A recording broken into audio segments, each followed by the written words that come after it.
got on the plane to go to Kotlik. We're going straight there instead of stopping at a different town. And this is the plane right here. There is an anonymous quote that says, outside of the comfort zone is where the magic happens. It's September 14th, 2024, and 4 Carlsbad High School broadcasting students from California are boarding a small aeroplane for a flight they will never forget. These 4 young people are about to share an experience that will take them far out of their comfort zones, and in the process, their own lives may be changed. CHSTV is back on the road. Next stop, the isolated village of KOTLIK, Alaska, located on the Yukon River. The team of 4 students is led by Doug Green, the recently retired founder and longtime teacher of Carlsbad High School's acclaimed broadcast journalism program, and Craig Glenn, a veteran chaperone and photographer. Joining them are students Jade Barron, Cora Caldwell, Madison Mulligan, and Tava Valenti. After flying to Anchorage, Alaska from San Diego, and after months of anticipation, the team takes a 1-hour, 165-mile flight from the small town of Bethel into the remote village of KOTLIK, Alaska. The airport consists of a single gravel runway on the outskirts of the village.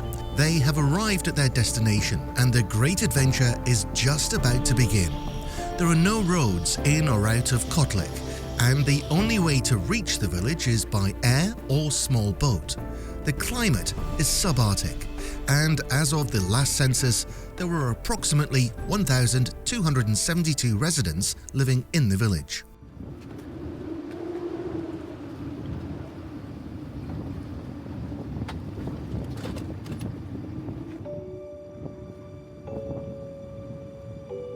It's very surreal. I've never been in an environment that's this flat before. We just arrived in KOTLIK, Alaska, and we're walking from the airport to into the town.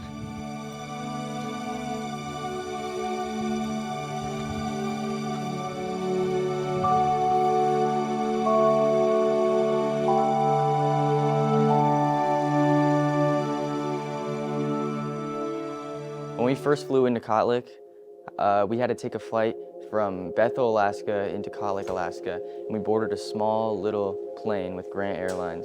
And I did not expect to walk into the plane and for it to be so short that you have to duck down just to fit. And there's seats on one side and seats on the other side.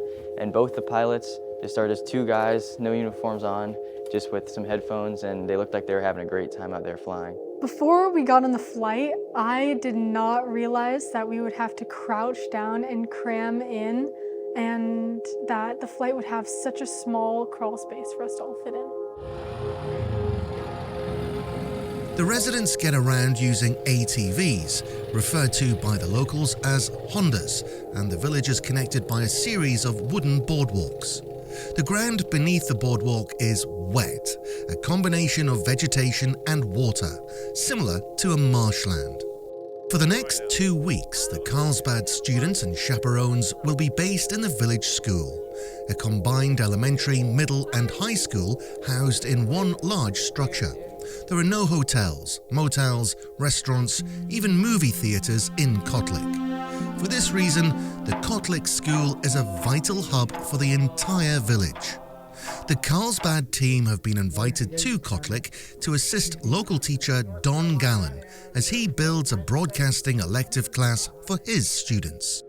The Carlsbad team will work with the KOTLIK students to produce their first weekly QTV broadcast and perhaps jumpstart their interest in broadcasting and filmmaking. The culture here in KOTLIK is just so rich. They are very, very proud of their ancestors and their way of life. And I think that's just so fulfilling, and it's such a great thing to be around because it just shows their love for one another and their love for where they came from. And I'm just so grateful to have been around it and got to experience the types of food that they eat and the types of their dancing and their storytelling and all of that. They just really hold on to their culture very well, and it's really inspiring. It's moose meat. I think it's moose meat. And yeah, and it's pretty good. Should I try it?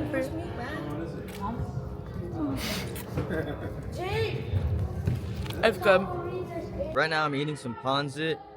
This is what it is. It's some glass noodles with moose meat and yeah, some vegetables. And Bam gave this to me. So I'm just eating this for breakfast.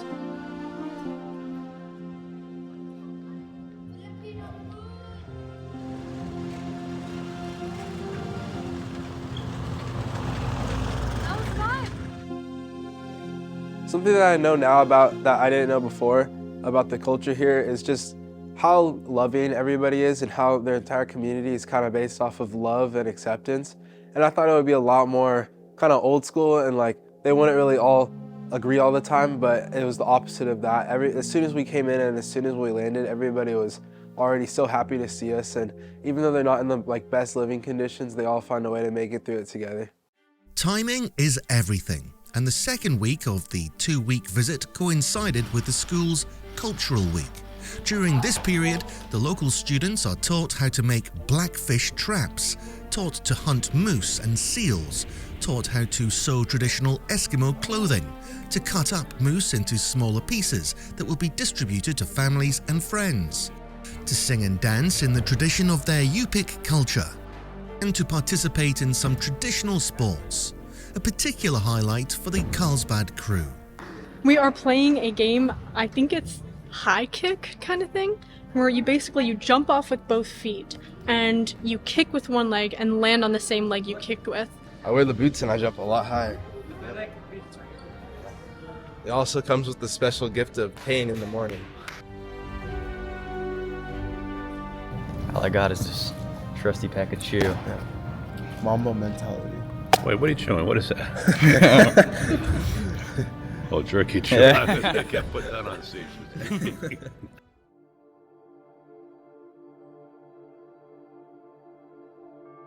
KOTLIK has taught me that we need to look up to and respect our elders and seniors so much more than we do. Here, elders are respected and impart their wisdom on students and families almost daily, and I think it's a treasure that holds this town together. The native Eskimos who live in Alaska live a subsistence lifestyle.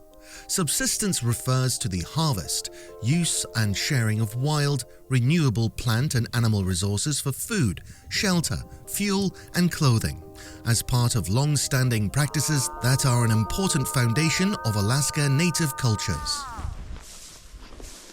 This year was the worstest time I ever had. Both my freezers were empty. And I never had freezers go empty on me. It was always filling with subsistent food. Fish, birds, and moose. These kids have handled guns since they were 5. You know, and it's just, you start with a little BB gun, and so you're moving your way up and to. then to a 22. Yeah, And then 12 gauge. Yeah. Or 10. So you're learning that safety, and you're going out with somebody. So we do that safety when we go out with somebody. If you were to catch a full moose, how long would that take you? Depending on the size of the family. If it's a big family, it might last up until December. But if it's a smaller family, yes, it can pull them through the whole winter.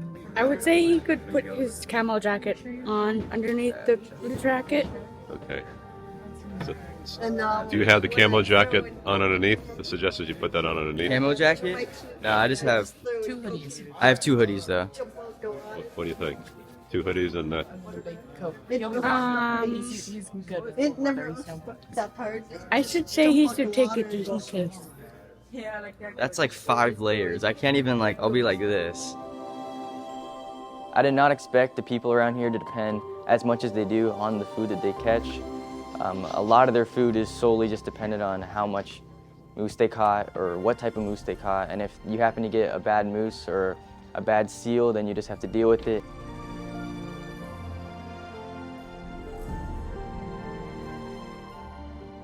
Throughout this week, the Carlsbad students have been producing content for their daily live broadcast back in California, where they have shared stories about the subsistence lifestyle of the village. With an audience of just under 3,000 viewers each morning, it's safe to say that an entire California school community is now aware of this small indigenous Yupik village on the banks of the Yukon River. The absolute highlight of this trek to Northwest Alaska has been the friendships the students have made with the young people who live in this small community. They are struck by how happy the kids are, how they find novel ways to have fun. In many respects, they are not that different from kids who live miles away in communities that bear no resemblance to KOTLIK. Honestly, coming on this trip, I was really scared. I was really scared that we would be super outcasted or just wouldn't understand their culture and didn't want to impose. But on this trip, I've just felt the love from everybody around, and all the kids and all the teachers are just more than happy to have us here. And it's just been such a great experience to be around them and just like for them to be so proud of like their lives, even though it's just they come from little and they just have so much to give us and just so much love to show and spread, and it's just really cool to see. The 2-week visit has come to an end, and after a difficult goodbye, the Carlsbad group heads out to the lonely airstrip on the edge of town.